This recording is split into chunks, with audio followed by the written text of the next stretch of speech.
Muchas gracias. Bueno, buenas tardes. Hoy vamos a hablar en las dos conferencias de las alucinaciones. Primero, un poco la hipótesis de por qué se producen las alucinaciones o de dónde pueden surgir las alucinaciones. Y una segunda conferencia sobre la situación actual en el tratamiento de las alucinaciones. Algunas hipótesis sobre el origen de las alucinaciones relacionan las alucinaciones con... No sé si esto suena muy cerca. Relacionan las alucinaciones con trastornos estructurales o funcionales de la conectividad cerebral, con aumento de la dopamina 2 mesolímbica, con anormalidades de la lateralización intrahemisférica, con una hipervigilancia y sensibilidad perceptiva, con alteraciones del filtro en el proceso de información, con disfunciones en la discriminación y atribución de las experiencias internas y externas del sujeto. Otras hipótesis relacionan las alucinaciones con experiencias espirituales, fenómenos paranormales, autohipnosis espontánea, arquetipos del inconsciente colectivo, derivaciones de los sueños, producto de la mente bicameral, una hipótesis que se lanzó alguna vez, y otras hipótesis relacionan el origen de las alucinaciones con el diálogo interno, con el pensamiento y lenguaje interno subvocal, con las imaginaciones y memorias biográficas y los introyectos y proyecciones personificadas y las subidentidades. Sobre este aspecto es sobre el que yo voy a desarrollar la hipótesis del origen de las alucinaciones. Ya Sócrates decía que el pensamiento era un diálogo. En Teetes o de la ciencia, Teetes le pregunta, ¿qué entiendes por pensar? Y Sócrates dice, es un discurso que el alma se dirige a sí misma. El alma, cuando piensa, no hace otra cosa que conversar consigo misma. ¿Por qué hablamos nosotros con nosotros mismos? El diálogo interno parece formar parte del equipamiento estándar de los seres humanos, según Crisfield, y es ubicuo, multicultural y central en la conciencia, en el pensamiento y en la vida. Es un diálogo que puede ser con palabras, pero también es un diálogo con símbolos, con imágenes, con colores, con música, con fórmulas matemáticas. ¿Qué funciones tiene el diálogo interno? Es una parte considerable de nuestra experiencia cotidiana. Lo realizamos conscientemente o nos acompaña automáticamente a lo largo de nuestra vida desde la infancia. Nos sirve para analizar, definir y reflexionar sobre la realidad y sobre nosotros mismos, para comprendernos, mantener la unidad y continuidad de nuestra identidad e incorporar a los otros y asimilar, dialogar o debatir las posiciones y las perspectivas de los demás. También nos sirve para revisar retrospectivamente el pasado, para imaginar, para razonar, decidir, ensayar, crear, actuar y planificar el futuro. Es esencial el diálogo interno en el aprendizaje, la memorización y la progresiva construcción y reconstrucción de nuestra autobiografía. ¿Qué nos hace pensar que las alucinaciones están estrechamente relacionadas con el diálogo interno? Esto lo veremos con más detenimiento, pero voy a enumerar un poco los argumentos por los cuales pensamos que las alucinaciones están estrechamente relacionadas con el diálogo interno. Las mismas áreas del sistema nervioso están implicadas en las alucinaciones y en el diálogo interno. Hay una idéntica subvocalización cuando pensamos y cuando tenemos alucinaciones. Carácter dialógico común de nuestro pensamiento y también de las alucinaciones. Hay similitudes fenomenológicas en un caso y en otro. Hay una continuidad del diálogo interno nuestro con las alucinaciones. Cuando las personas alucinan, hay una continuidad entre su diálogo interno y las alucinaciones.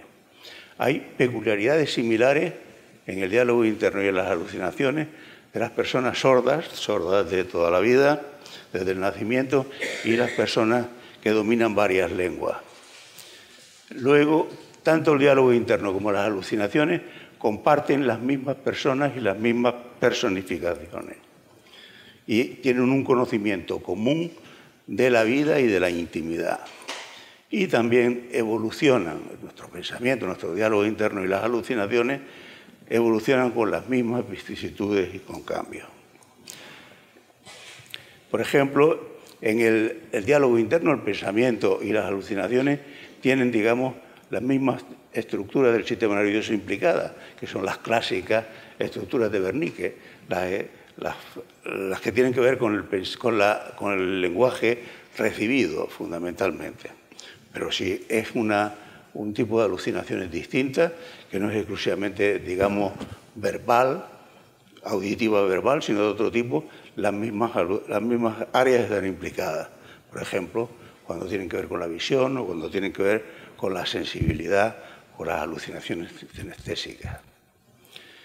Desde hace mucho tiempo se conoce que las personas que alucinan tienen un movimiento subvocal, un movimiento o bien de los labios o bien de la faringe. Cuando se ha podido estudiar con electromiografía también el resto del aparato vocalizador, se ve que las personas que alucinan, como las personas cuando están pensando, tienen pequeños movimientos de la lengua, de los labios, en la faringe, etc. Son exactamente los mismos que ocurren en las personas que alucinan. Las personas, al pensar y al alucinar, tienen idéntica subvocalización.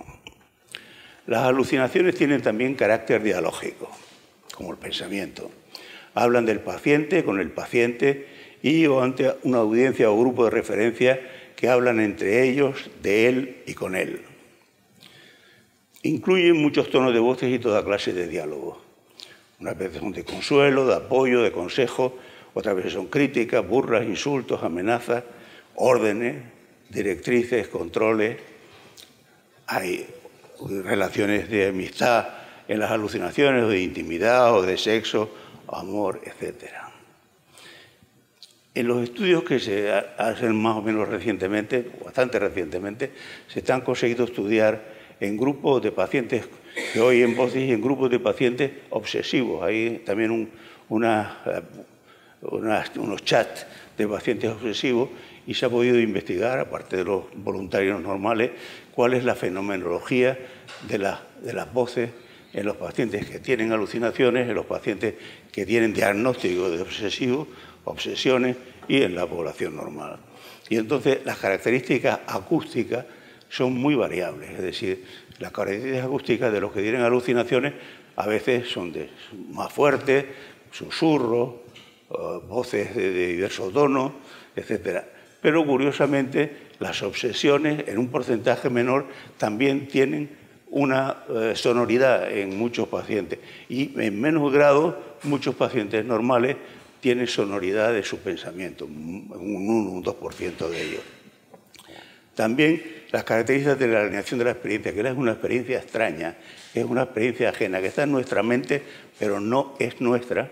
Esto ocurre con las alucinaciones y ocurre con las obsesiones y algunas personas también tienen, algunas personas supuestamente normales, entre comillas, tienen la impresión de que algunos de sus pensamientos no son suyos. En un mundo clásico de la moral cristiana aparecen esto como tentaciones, gente que tiene pensamientos que dicen, no, todo el diablo, o bueno, lo que sea, son las tentaciones del diablo. Esto a lo largo de la historia ha sido así, la sensación de alienación de los propios pensamientos. Autonomía o grado de control. Es decir, las alucinaciones tienen, a veces el sujeto las controla en mayor o menor grado y otras veces no las controla en absoluto. Pero con las obsesiones puede ocurrir lo mismo, también en menor grado que los pacientes que tienen experiencias alucinatorias. Y también tenemos un pobre control de nuestro propio pensamiento. En este momento, un pensamiento se calcula que dura unos 15 segundos y a lo largo del día tenemos miles de pensamientos, muchos de ellos no los controlamos en absoluto. Luego, otra característica común, o posiblemente común, que en diversos grados también, es la autenticidad o verosimilitud de la realidad objetiva, de la alucinación o de las alucinaciones o de nuestro propio pensamiento. Es decir, algunos pacientes piensan que sus alucinaciones son auténticas y otros piensan que no son auténticas, que eso no puede ser una realidad, que están alucinando. Ocurre también con las obsesiones, en menor grado siempre, en los chats estos en que se ha podido estudiar con voluntarios obsesivos, se han visto que muchos de ellos consideran que las obsesiones son verdad y otros de ellos consideran que las obsesiones no son verdad, sino lo que está pasando no es una realidad objetiva.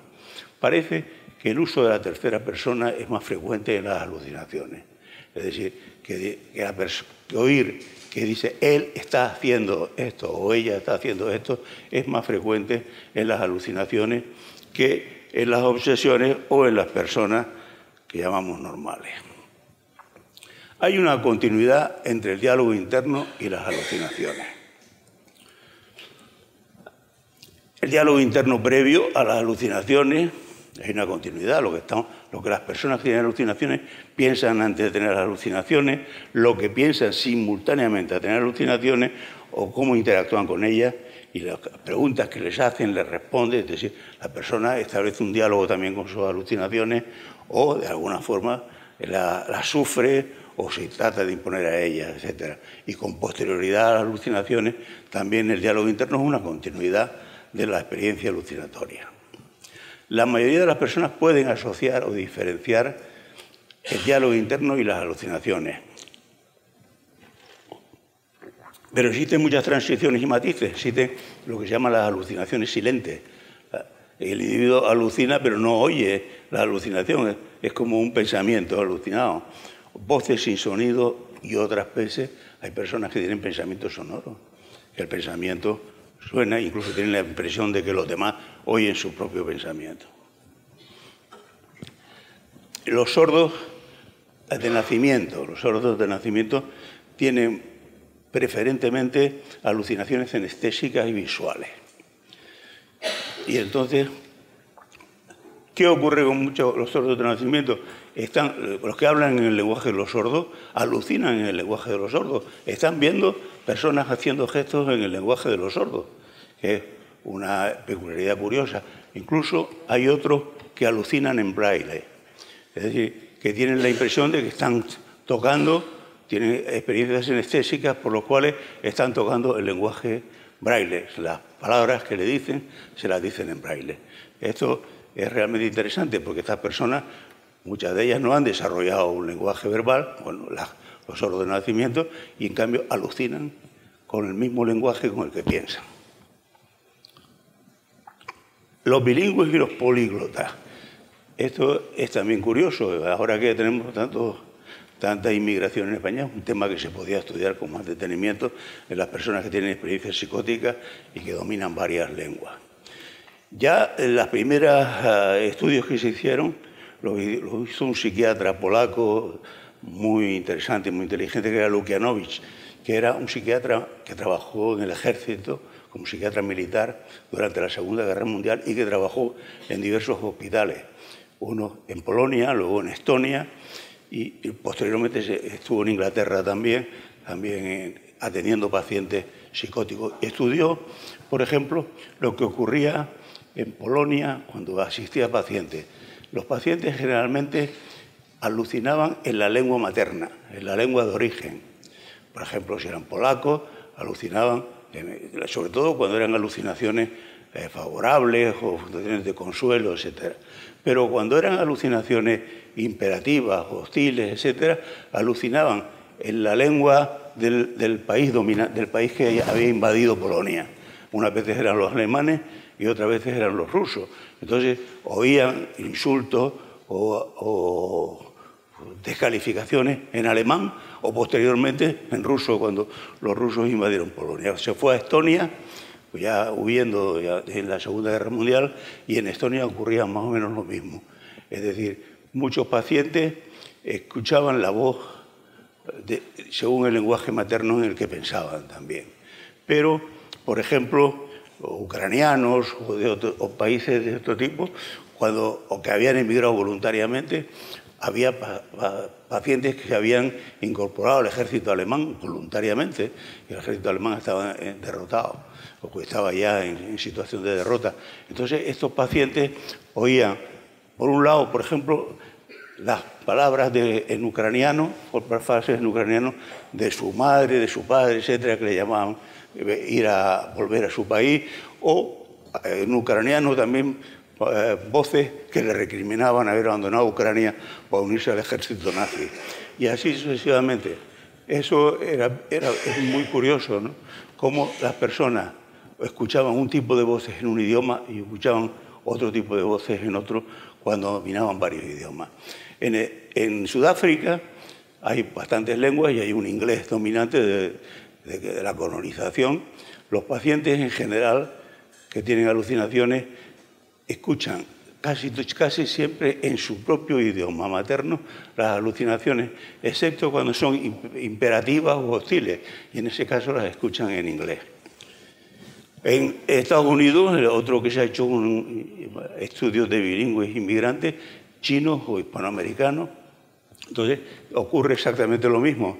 En la lengua materna son las alucinaciones positivas, y en cambio en inglés son las alucinaciones negativas, hostiles, dominantes, etc. A no ser que el paciente se haya culturalizado y entonces puede recibir alucinaciones en inglés de forma positiva.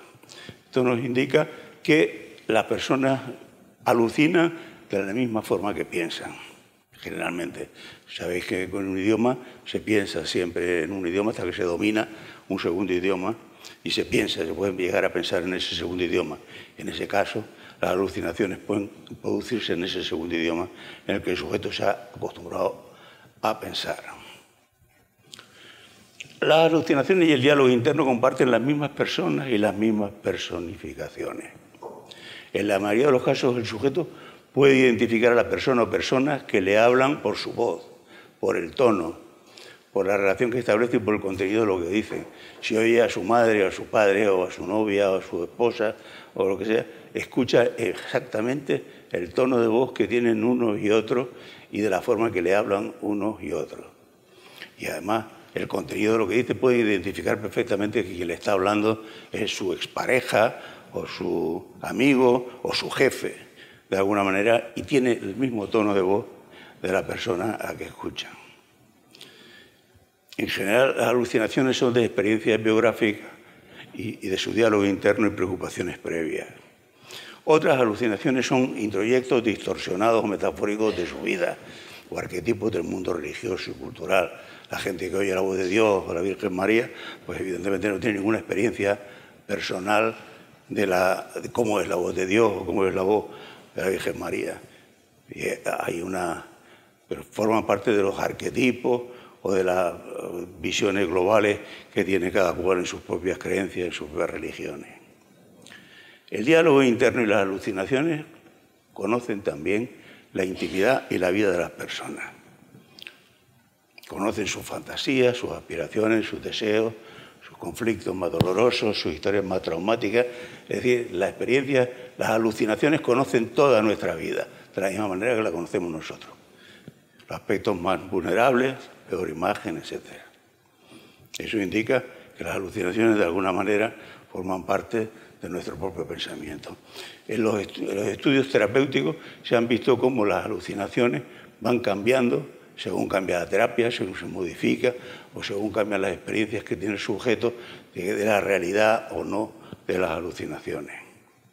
Y también responden con dinámicas similares a la misma estrategia de afrontamiento.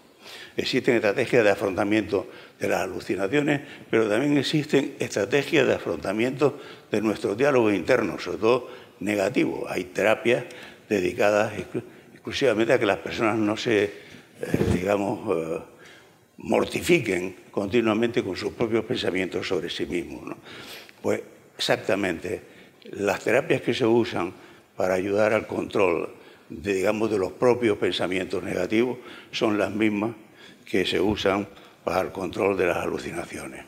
Aquí vemos un librillo de un grupo de pacientes en los Estados Unidos sobre la manera de afrontar las voces con estrategias de autoayuda, que en general consisten en distraerse, focalizar la atención en otras actividades, mantener la autoestima, hablar con uno mismo positivamente, cantar, leer, oír música oír la radio con auriculares, relacionarse activamente con otras personas para distraerse de lo que está uno escuchando, de las alucinaciones, ignorar, parar o controlar el pensamiento, las voces, argumentarlas, desafiarlas, cambiarles un poco el tiempo, el tono, la tonalidad o la ubicación o la distancia, o bien realizar ejercicios y actividades físicas o relajación para distraerse de las experiencias alucinatorias que se viven.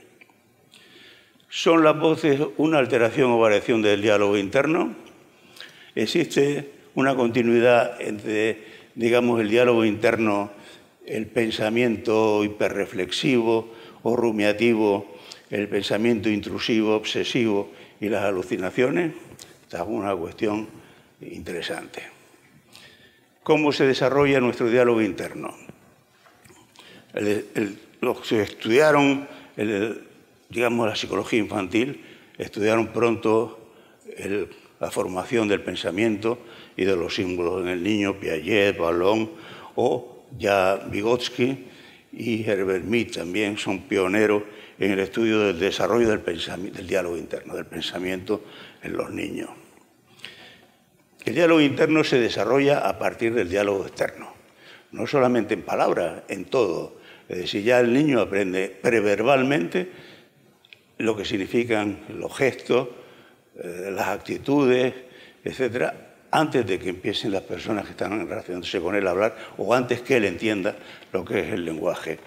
Y el niño va incorporando ese lenguaje exterior, tanto verbal como preverbal, al mundo interno, a través también de una fase intermedia que es el lenguaje privado o egocéntrico, es decir, el lenguaje privado del niño en voz alta. En los niños, los que tenéis niños, los que habéis visto, los niños de pequeñitos hablan solos, es decir, empiezan a desarrollar el lenguaje interno con sonido, es decir, hablan solos, juegan solos, piensan en voz alta, y ese es el paso previo, lo que llamamos el lenguaje privado o el lenguaje egocéntrico de los niños. Las etapas o dinámicas por las cuales se incorpora el diálogo externo al diálogo interno son flexibles. Hay solapamientos, hay a veces situaciones bidireccionales, reversibles, etcétera, que dependen de la vida de los niños.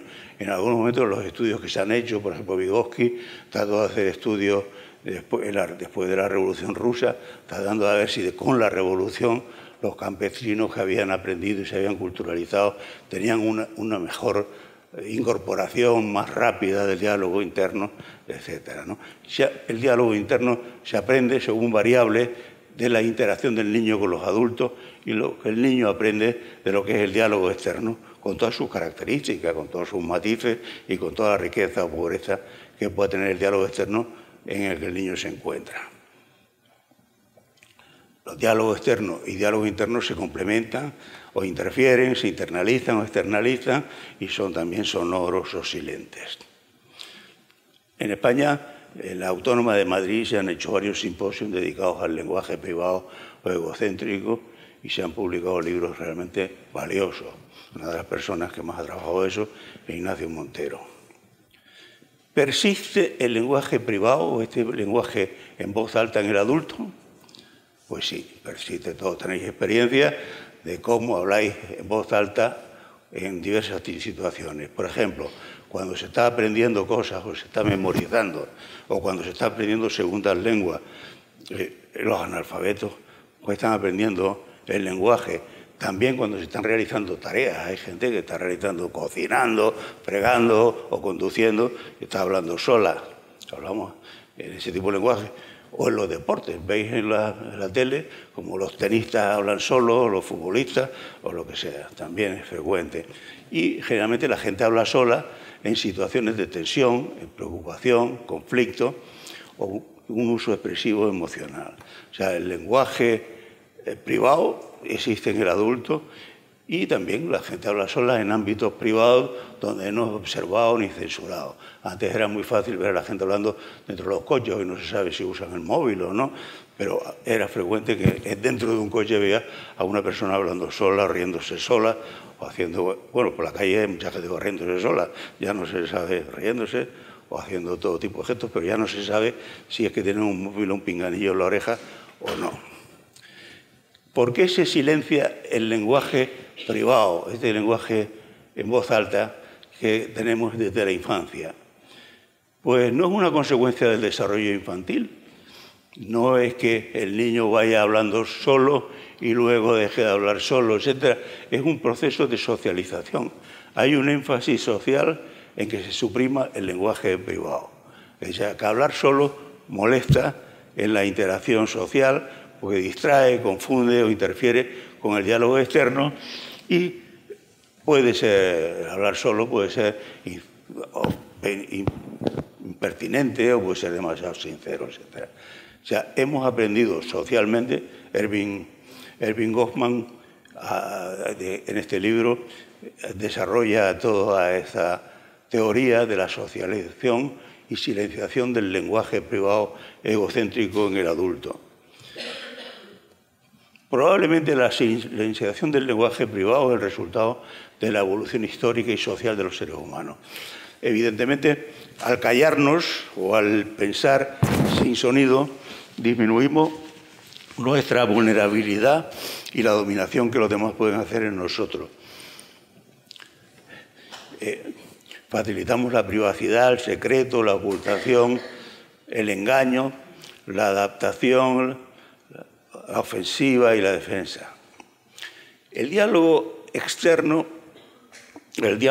se convierte en un diálogo interno a través del lenguaje privado y luego el diálogo interno puede ser un diálogo, el pensamiento tiene forma de diálogo, pero también tiene una forma que es el diálogo expandido, pero también tiene una forma de un diálogo condensado, que es el pensamiento monológico. Es decir, no siempre pensamos en forma de diálogo, podemos pensar como un monólogo.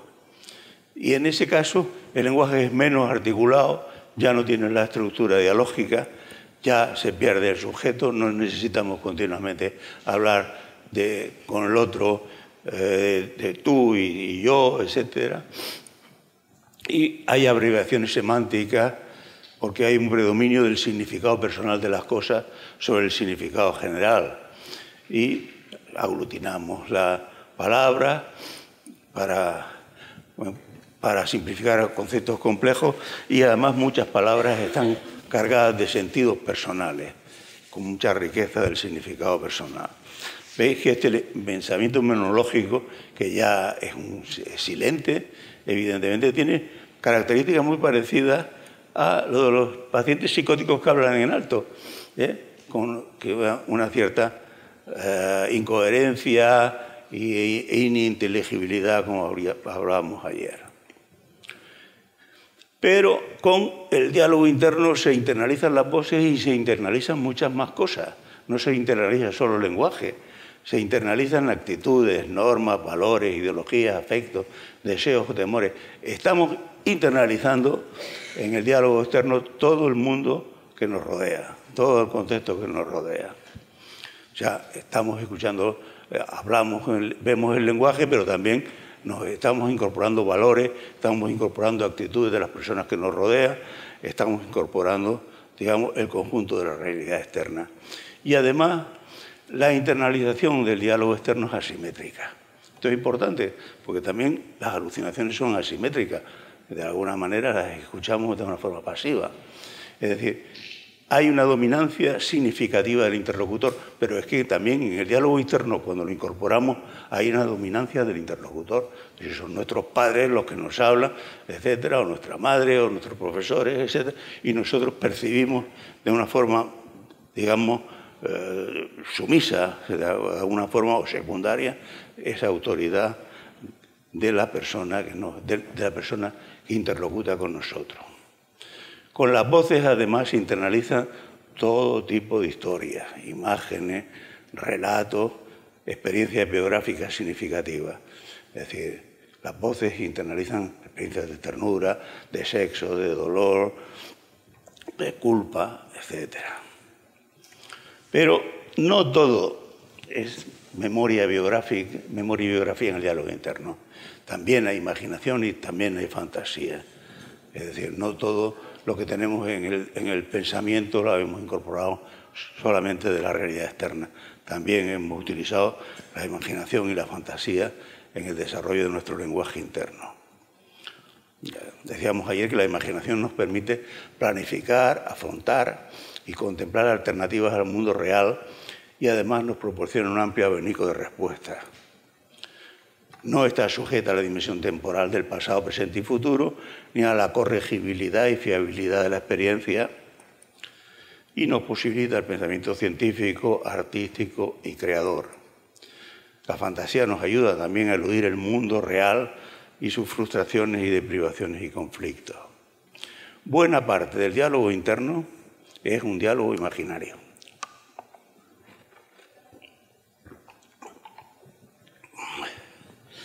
Hay personas en el diálogo interno imaginario, lo hacemos con personas reales o con personajes imaginarios y puede que lo hagamos incluso en mundos imaginarios. Conocéis la experiencia relativamente frecuente de los niños con sus compañeros imaginarios, su amigo imaginario. Por cierto que el amigo imaginario también existe en la edad adulta. Hay estudios que han analizado el amigo imaginario de personas de mayor edad. Aquí tenemos uno que llega a su casa y dice, oh, mi mujer con mi amigo imaginario. Jung tenía un maestro imaginario que era Filemón y Jung tiene, después de escribir Símbolos de Transformación, tiene como 3 años en que tiene experiencias alucinatorias y en esas experiencias alucinatorias escribe el libro rojo, libro negro, etc. Este es un fragmento, una copia del libro rojo y del maestro Filemón con el que él hablaba y con supuestamente aprendía aspectos de los arquetipos y del mundo inconsciente. Eso él lo relata en los recuerdos, en los sueños, en sus pseudomemorias, ¿no? Jung tenía una cierta habilidad para controlar de alguna manera las alucinaciones y desarrolló una estrategia que era la de la imaginación activa. Él podía provocar las alucinaciones, de hecho se va a una torre que tenía al lado de su casa, donde se encerraba con Toni Wolff, que era una discípula que le ayudó mucho en situaciones de crisis y prácticamente gracias a ella no enloqueció y que además le ayudó en el desarrollo de sus obras y allí prácticamente alucinaba. También podía estar alucinando en esos 3 años en su propia casa, pero fundamentalmente en la torre próxima a su casa, anexa a su casa. Él ahí desarrollaba libremente todas las experiencias alucinatorias, las escribía y las pintaba. Y tenía esa posibilidad de escuchar, esa visión atenta a la actitud de escucha que tienen personas que tienen alucinaciones. La actitud de escucha ante las alucinaciones es importante. Es decir, hay personas que se pueden poner a escuchar y evocan las alucinaciones porque se ponen a escucharlas. Es decir, voy a escuchar y si no se pone a escuchar, no oye las alucinaciones. Esto es curioso, ya la actitud de escucha la explicó hace muchos años Silvano Arietti y se ha verificado que en muchos aspectos es cierto que el individuo que se pone a escuchar las alucinaciones las escucha. Y curiosamente se han hecho estudios sobre la mística de algunas monjas carmelitas en los Estados Unidos y se ha visto que las experiencias místicas de las monjas carmelitas, que además se han hecho con neurociencias, con el aparato de neurociencia, tienen también relaciones con la actitud de escucha. O sea, que solo tienen experiencias místicas si ellas se ponen en predisposición de tener experiencias místicas. No sé qué pasaría con otros místicos en su tiempo, pero por lo menos estas que se han prestado a que se estudien desde el punto de vista científico, si tienen la misma actitud de escucha que pueden tener muchos pacientes que tienen alucinaciones. ¿Son las alucinaciones una variedad del diálogo interno imaginario? Ayer hablaba de la identidad plural, que si todos nosotros, a mi juicio, una hipótesis de trabajo, tenemos una identidad que está compuesta por muchas otras subidentidades. Las subidentidades son aspectos de nuestra vida que desarrollamos en contextos concretos. Por ejemplo, un padre puede tener una subidentidad en la relación con sus hijos, en la forma de comportarse, en la forma de dirigirse a ellos, los afectos, los sentimientos que tiene, y otra, si se dedica a, yo qué sé, a la enseñanza, pues en la relación con sus alumnos forman mundos completamente distintos, pero no son roles, como se pensó en un tiempo, que era dentro de la sociología, es decir, no son papeles, porque están incorporadas estas subidentidades al sujeto. No es que el sujeto se ponga en el papel de maestro y otra vez en el papel de padre o en el papel de afectivo o sexual que sea, sino que todos estos aspectos de nuestra propia vida, que constituyen un conglomerado, forman parte de nosotros mismos y forman parte, digamos, de diversas identidades de nosotros mismos, que de alguna manera vamos integrando a lo largo de nuestra vida en una identidad común, una identidad que las recoge todas, ¿no? Que tratamos de que sea una identidad más o menos integrada. Hay situaciones que impiden que sea una subidentidad integrada en determinados momentos, pero muchas de ellas, las veces, en la vida normal, todas estas, digamos, aspectos de nuestra personalidad, nuestra identidad, las vamos integrando en una identidad común y en la medida que están mejor integradas, estamos más sanos. Hablábamos de que a efectos de la psicosis solo nos interesaba subrayar algunas identidades como la identidad oculta, la rechazada o la aceptada, la grandiosa, etc. Todas las identidades se van construyendo desde la infancia en torno a las primeras relaciones que vivimos, las que llamamos introyectos de las relaciones significativas, las relaciones con nuestros padres, las relaciones más precoces, esas van construyendo el núcleo en torno al cual se va construyendo también nuestra identidad. Pero, según las experiencias que tengamos, algunos aspectos son positivos y otros aspectos no lo son tanto. Los aspectos, valores o experiencias positivas los aceptamos, incluso lo deseamos, forman parte de lo que puede ser nuestra identidad ideal. Y en cambio, otras experiencias que tenemos en nuestra vida negativas, los hacemos ocultos o secretos y forman parte de lo que se puede ser la identidad oculta. Es decir, es un aspecto que no tratamos incluso de reconocer o tener en la mente de una forma continua, sino que pasan a una parte de nuestra identidad que a veces rechazamos. O sea, los aspectos inaceptables, humillantes o culpables o vergonzosos no los tenemos en la conciencia porque forman parte de lo que rechazamos en nosotros mismos, de la identidad rechazada. La identidad no es solamente lo que nosotros somos, es decir, las personas con las que nos relacionamos, las cosas con las que nos relacionamos, también forman parte de nuestra identidad.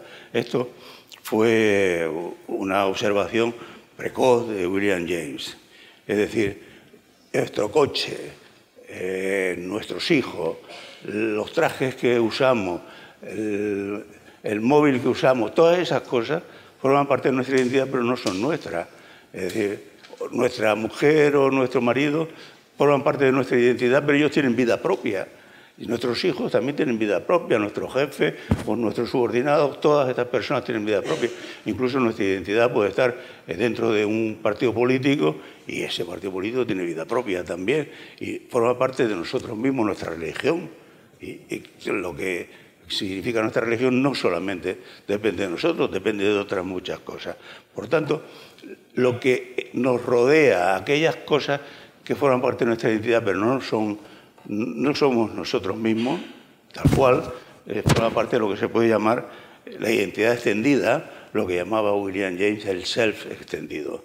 Y esto es, de alguna manera, importante para explicarnos el mundo de las alucinaciones.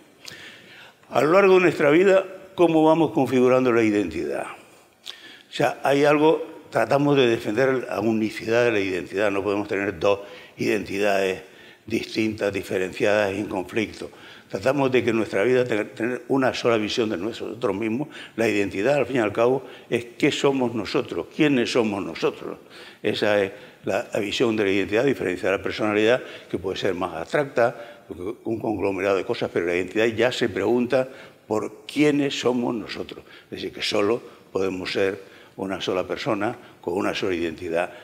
A lo largo de nuestra vida tratamos de defender en la relación con la realidad, con los acontecimientos de la realidad, esa unicidad de la identidad, la continuidad de la misma, ¿no?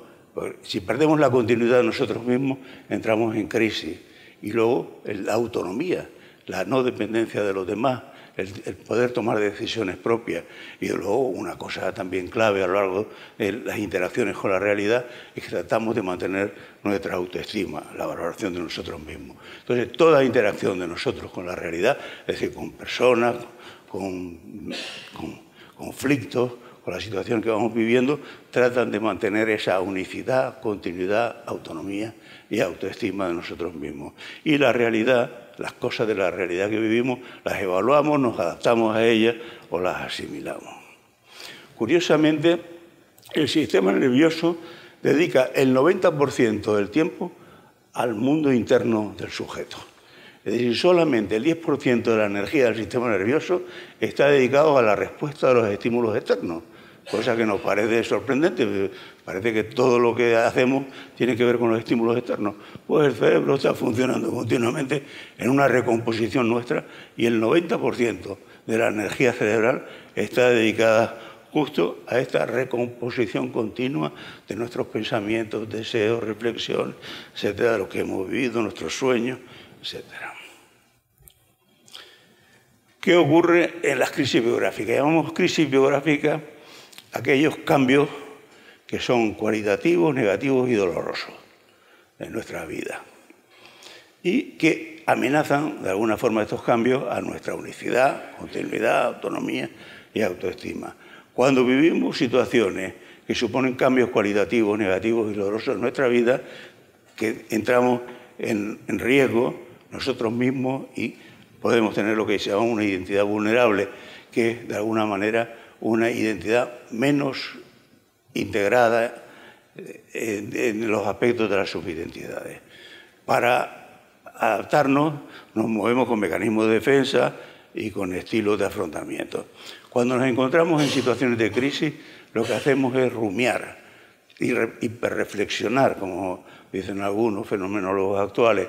Es decir, nos dedicamos a tratar de entender qué nos ha pasado, qué nos pasa, por qué, cuándo, cómo, qué hacer para salir de esta situación de crisis, etc.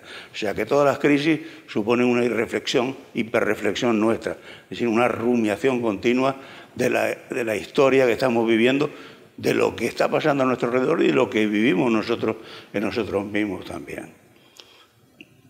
Y esto es lo que nos hace más vulnerables en esta situación. Hay situaciones en las cuales el sujeto también vive pensamientos intrusivos o obsesivos, en los que aparecen, digamos, que aspectos de nuestra identidad oculta o rechazada presionan para aparecer continuamente en nuestra conciencia.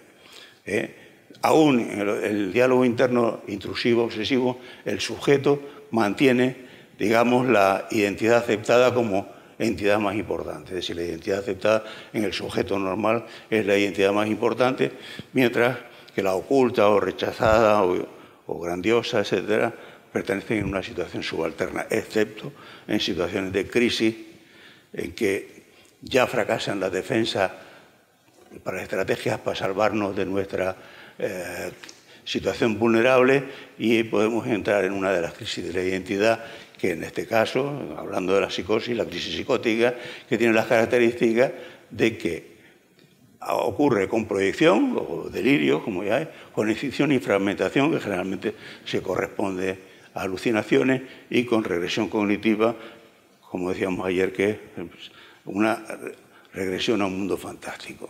La autoconciencia alienada es aquella en que el sujeto ya no vive las experiencias mentales como propias. Ocurren en la mente, tienen el sentido de la subjetividad, pero no son suyas. El sujeto no es el agente de las mismas. En las experiencias psicóticas, las identidades rechazadas o ocultas adquieren una posición dominante. Evidentemente se rompe la integridad de la personalidad, de la identidad, y la identidad aceptada pasa a un lugar secundario, mientras que otras subidentidades que han sido ocultas o rechazadas adquieren un aspecto dominante dentro de la visión que tenemos de nosotros mismos. Generalmente, las experiencias psicóticas de vigilancia, persecución y descalificación se reflejan los aspectos ocultos o rechazados de nosotros mismos. Cuando dominan, digamos, los introyectos significativos, las experiencias infantiles, generalmente hay experiencias de control o de apoyo o de consuelo. Cuando veis las alucinaciones de apoyo, consuelo, generalmente es la madre, las personas significativas, las que apoyan al sujeto, o en otras ocasiones los que insultan, agreden o descalifican, pueden ser padres autoritarios, agresivos, en la vida real de los pacientes. Como decía ayer, los sujetos pueden tener exclusivamente experiencias delirantes, sin tener ninguna experiencia alucinatoria.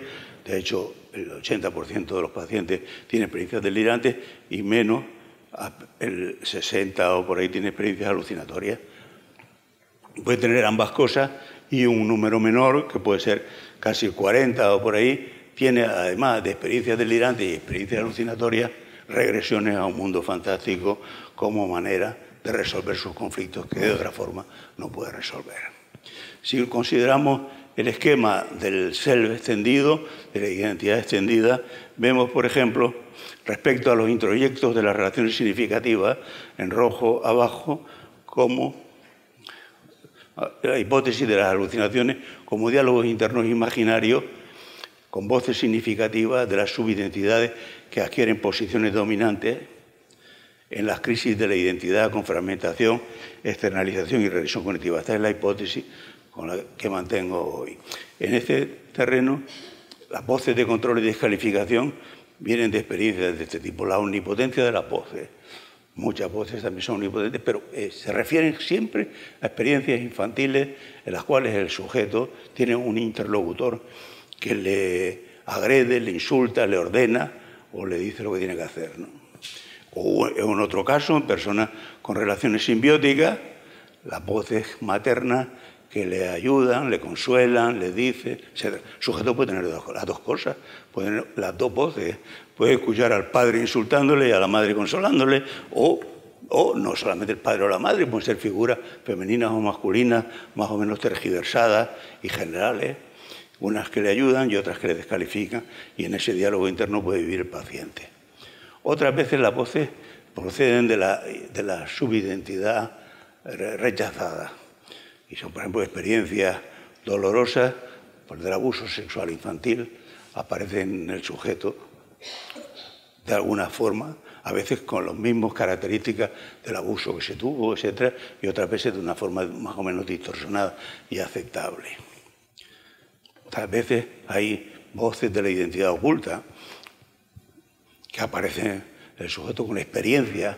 Las voces de la identidad oculta suelen ser más de experiencias de que el sujeto quiere olvidar de alguna forma, que él conoce que tiene, pero que no quiere que nadie más sepa que tiene.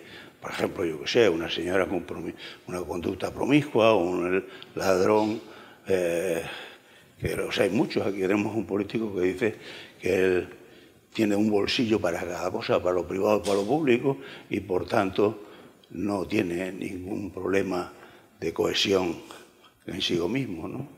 Otras veces las voces son grandiosas o sobrenaturales. En general, en cada historia cultural o religiosa hay personajes, digamos, sobrenaturales que ayudan a los sujetos a resolver sus propios problemas y a los que el sujeto se refiere. O sea, en la vida normal muchas personas rezan, es decir, hablan con Dios. Cada religión tiene sus dioses con los que se habla, se le pide, con los que se dialoga, con se les cuenta todo, etc. Y hay muchas personas que recurren a esta situación. Las voces ocurre exactamente lo mismo. Las voces pueden ser de consuelo o de ayuda de personajes que están relacionados con el mundo cultural y religioso que el sujeto vive. Y más o menos reciente habréis visto pacientes que tienen extraterrestres que les hablan. A veces los extraterrestres son personas muy poderosas, otras veces son personas que le consuelan, personas que dicen que le van a llevar al mundo donde ellos viven, el planeta que viven, etc. Cada vez hay más gente que, bueno, a mí me parece, por lo menos en la experiencia que yo he tenido, cada vez veía más gente que no hablaba de figuras religiosas, etcétera, como podía ser lo habitual en otro tiempo, sino que hablaba de personajes más o menos imaginarios, de personas con superpoderes. Yo ahí ya me muevo fatal en todos los cómics de los superhéroes, que ya había como 100 o 200. Había más superhéroes, o los hay, más superhéroes que dioses en el Olimpo, ¿no? Y entonces eso sí que lo tenía yo mal. Tenía que estudiarme cada superhéroe de que iba cuando le hablaba a los pacientes. Hay voces que tienen que ver con la digamos, la identidad aceptada. Es frecuente que personas que han vivido mucho tiempo juntas, cuando muere una de las personas con las que vive, o sea, se le aparezca, la oigan o la sientan. Fíjate que no todo depende de los sentidos.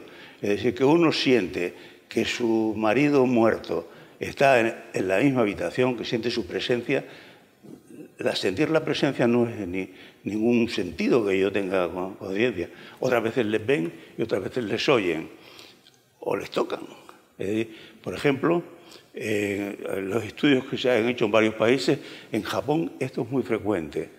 El 80% de las personas mayores que han vivido muchas veces juntas, cuando se muere uno de la pareja, el otro, es fácil, en el 80% de los casos, que tenga algún tipo de experiencia alucinatoria en el momento del duelo, que eso ocurra los primeros días, las primeras semanas, que se vaya distanciando con los meses. En los países escandinavos ya es el 30 al 40% de las personas que han vivido juntas mucho tiempo, que enviudan y que tienen experiencias de este tipo. Y en España no lo sabemos. También tenemos voces con personajes idealizados. Es frecuente que los científicos, cuando tienen alucinaciones, las tengan con Einstein o con Marie Curie. Y los psiquiatras, con frecuencia, oyen cuando tienen experiencias alucinatorias con personajes idealizados, escuchan a Freud. O escuchan a Lacan. Yo he conocido un residente de mi hospital que escucha a Lacan. Se ha publicado la monografía de la vida de este residente que es muerto, desgraciadamente, recientemente por la Asociación Española de Neuropsiquiatría. Y Lacan le hablaba y él le decía que él era el heredero de Lacan. Y él defendía que era el heredero de Lacan. En España, antes de casarse Felipe VI, era frecuente que muchas chicas, bueno, las chicas psicóticas, algunas, que tuviesen una relación alucinatoria con Felipe VI, que les decía que las quería, que las iba a hacer princesas, etc. Eso yo he visto varios casos cuando Felipe VI era príncipe, todavía no estaba casado. Ya luego, cuando se ha casado, parece que ya no. En Estados Unidos hay muchas chicas que alucinan con Elvis Presley. Y yo tuve un paciente, desgraciadamente alucinaba con Bach, que le daba consejos sobre lo que tenía que hacer al pobrecito. La hipótesis de las alucinaciones podían ser diálogos internos imaginarios con voces significativas de subidentidades que adquieren posiciones dominantes en la crisis de la identidad con fragmentación, externalización y con regresión cognitiva. Esta hipótesis podía explicar cosas. Por ejemplo, el ámbito limitado parcial de diálogo interno alucinatorio. O sea, la persona que tiene alucinaciones auditivas no tiene alucinaciones de todo lo que pasa en su vida, solamente de algunos aspectos parciales de su vida, que son los aspectos en los que las subidentidades entran en crisis. De lo demás no les habla a nadie, le hablan de eso, de esas personas. Y además, las relaciones dinámicas biográficas vividas con las personas o personalizaciones que se alucinan. Es decir, la alucinación, si fuese una estimulación de la dopamina 2, pues estaríamos escuchando en un altavoz continuamente todo. Y solo tenemos alucinaciones, o las personas que las tienen, con personas con las que entran en crisis, con las que desean, idealizan, etcétera, personas concretas. no con todo el mundo, ni continuamente de todo, ¿no? Hay otro aspecto que explica el predominio o la autonomía del interlocutor. Es decir, igual que hemos incorporado el lenguaje externo con predominio de los interlocutores, también los interlocutores en las alucinaciones predomina el sujeto. En las alucinaciones es un sujeto más sumiso, más pasivo, que está escuchando a interlocutores que le son significativos. Y también esta hipótesis explica el carácter que puede tener egosintónico, favorable o egodistónico de las alucinaciones. También puede explicar por qué las alucinaciones auditivas se asocian con otras que no son auditivas, con otras que son visuales o que son de otro tipo, y también con experiencias psicóticas que no son alucinatorias. Por ejemplo, los delirios. Los delirios y las alucinaciones están relacionados en aspectos parciales de la vida del sujeto y forman un tándem común. También la eficacia de recurrir a una ayuda técnica específica y la influencia recíproca del diálogo interno de las alucinaciones en las estrategias de afrontamiento y en las intervenciones psicoterapéuticas. Es decir, cuando se hacen intervenciones psicoterapéuticas se influye no solamente en las alucinaciones, sino también en el diálogo interno de la persona.